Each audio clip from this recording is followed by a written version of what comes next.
unless your doctor tells you otherwise, stop wasting your money on these 7 supplements. Number 1, calcium supplements. Huh? I'll bet you your doctor is telling you you need calcium for strong bones. I bet you all the milk advertisements you see on TV tells you you need calcium for strong bones. While it's true, calcium is a part of the makeup of bone structure, there is no evidence that a calcium supplement will actually have any benefit in actually making the calcium go to your bones. In fact, there's some evidence that calcium supplements will deposit calcium in your blood vessels where you don't want it. So you get plenty of bioavailable calcium in the foods you eat, particularly in vegetables, in dark leafy greens. And there's actually a not insignificant amount of calcium in animal protein and fish. Interestingly enough, people who have some of the longest life expectancy, the Acciarolis in southern Italy, are small fish eaters, anchovy eaters, sardine eaters. What are they eating? They're eating the calcium in the little bones of these fish. And so if you really want to spend your money on a calcium supplement, buy some sardines, buy some anchovies. That's the way to get your calcium. Number 2, multivitamins. So multivitamins have been around forever. Unfortunately, multivitamins were developed based on examination of 20 college students in New York City in the 1920s, when the federal government was trying to determine what would be the bare minimum amount of various vitamins and minerals that somebody should have to avoid diseases. Diseases like beriberi, diseases like pellagra, which you probably never heard of. And they wanted to find the bare minimum that would be necessary. So they looked at the blood work of 20 college students and said, well, this is what these kids are eating, and this is what their blood work looks like, and they're healthy college students, so that's probably what we need. And that was actually the basis for the recommendations of the minimal daily requirement of vitamins and minerals. Now, the minimum daily requirement, unfortunately, has nothing to do with the amount you need for good health. That's totally different. I'll give you an example. The minimum daily requirement for vitamin D is about 400 international units a day. And yet, the University of California, San Diego, research shows that the minimum daily requirement for prevention of cancer is 9,600 international units of vitamin D3 daily. And that's nowhere near 400 international units. Recently, there's been a very good paper showing the higher your vitamin D level is in your brain, the better your neurons work. Exactly the opposite of what a minimum daily requirement of vitamin D would say. 80% of Americans are deficient in vitamin D. Regular vitamin C tablets. Now, vitamin C is essential. Let's make no mistake about it. We, unfortunately, like most other animals, do not manufacture our own vitamin C. So we have to acquire vitamin C from our diet. How do we do that? Well, long ago, it's conjectured that great apes and us stopped making vitamin C because we were always eating vitamin C, living in tropical rainforests, not only in the fruits, but also in the leaves of the plants that we were eating. Guinea pigs don't make vitamin C for the same reason. They get it from their diet. Strangely enough, vitamin C is made from glucose. And there are 5 genes that control this, 5 enzymatic steps that take glucose and turn it into vitamin C. We lack the 5th gene. It's a ghost gene. Why is that important? Let's take rats. Let's genetically engineer them so that they carry the human vitamin C producing pathway where the 5th gene is a ghost. Those rats live 50% shorter lives than rats who manufacture their vitamin C. Well, 50% shorter lives. Now here's the exciting news.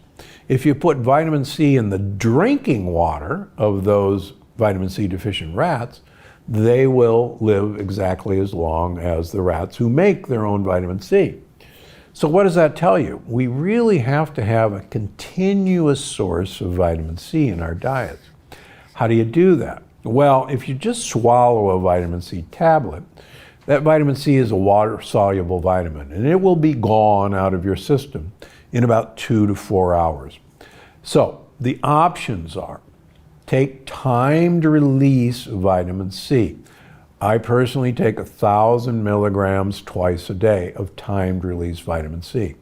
If that's too much to ask, get yourself some chewable vitamin C tablets or carry around some 500 milligram vitamin C tablets and swallow them 4 times a day. But what you're looking for is a continuous exposure in your body to the benefits of vitamin C. But just swallowing one once a day is really not going to do you much good. Number 4, ketone drinks.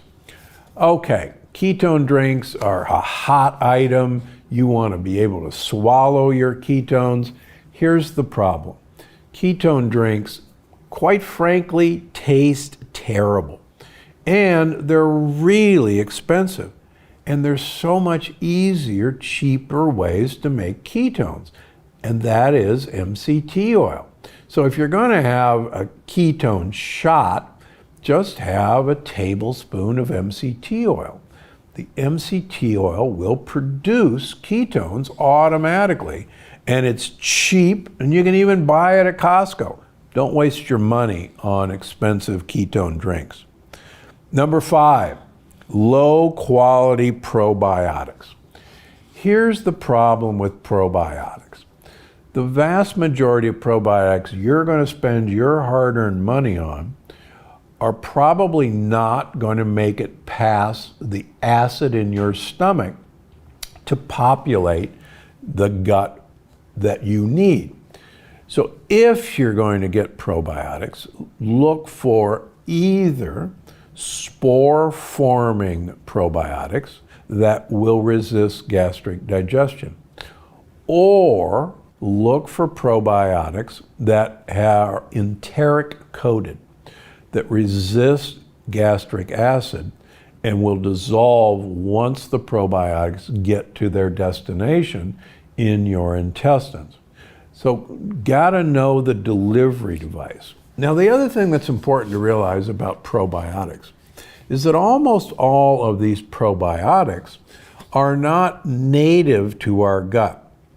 And they will go on vacation in our gut if they can get to your gut, but they'll leave after a couple weeks. So probiotics are something that should be a part of a continuous maintenance program for your gut. The vast majority, though, of probiotics don't have these characteristics. Don't waste your money.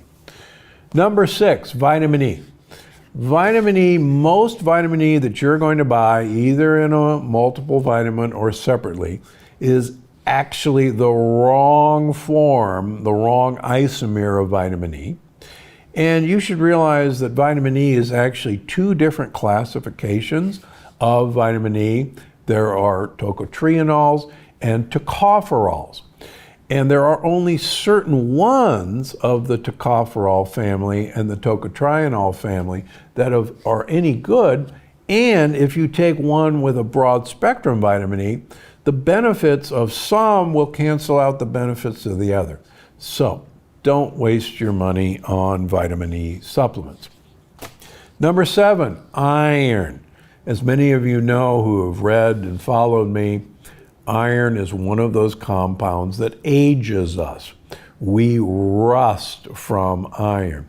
And studies show that people who donate blood actually live 7 years longer than people who don't donate blood.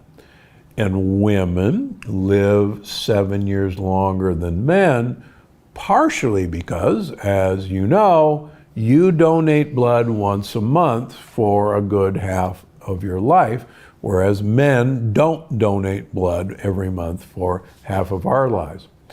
Yes, occasionally you can be iron deficient, and you should have your iron level checked periodically. Some women have very heavy periods and may need supplementation temporarily with iron. Men, if you have an iron deficiency, or women after menopause, if you have an iron deficiency, that's cause for your doctor to go looking for why that is. Because blood loss is the cause of iron deficiency as we get older, and there's nothing in you that you should have blood loss. So, back to the subject that supplements don't help. Recently, you may have seen a big study in JAMA that these sorts of supplements don't help and that they're all a waste of money. With what I started with, remember, these are studies looking at the USDA recommended dosages of supplements. And quite frankly, it's no wonder that they couldn't find that these supplements help, because the dose was much too small.